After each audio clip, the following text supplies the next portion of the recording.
There are roughly 5,000 languages in the world today and 50 to 200 unrelated stocks. We can trace the best known of those languages, the Indo-European system, back to about 3000 BC, roughly the time of Babel. After that, we run into a blank wall. To give an idea of how rapidly languages can change, here's a line from Beowulf written in about the 8th century AD. This is a line of Old English. Try to recognize it.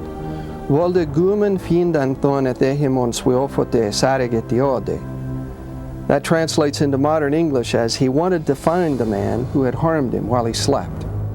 Now, if English could change that much in a period of approximately 1,300 years, we have no reason to suppose that it took any longer for the other various language families to develop into their derivatives. I can demonstrate quite simply that it is theoretically possible for all the races in the world today to have developed within a single generation after the Tower of Babel. Now, this is called a Punnett square. The Punnett square is used by biologists to predict the distribution of genetic information. In this case, we will say that the population is all brown-skinned. From the brown-skinned population, we can produce all of the racial skin possibilities, including the black blacks and the white whites, possibly in one generation. God may have selectively confused people's languages, giving particular individuals the same language. By doing that, He could easily have directed the genetic pairings that resulted in the distinct races that populated various parts of the earth.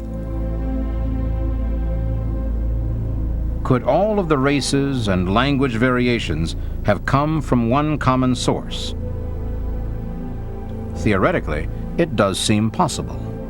It's common knowledge in anthropology that the growth of world population in the ancient world began here in the Near East, primarily between the Black Sea and the Caspian Sea.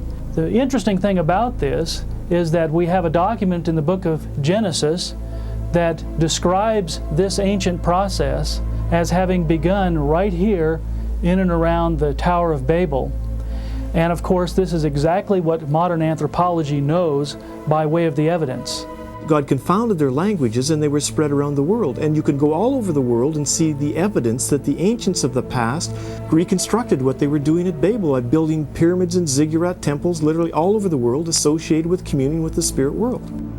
The pattern of the ziggurat that was built in the ancient Sumerian area where the Tower of Babel was built can be found literally all over the world. Some of the pyramids and ziggurats are identical, and they're found in South America, they're found in Central America, they're found in Cambodia, in Indonesia, in India.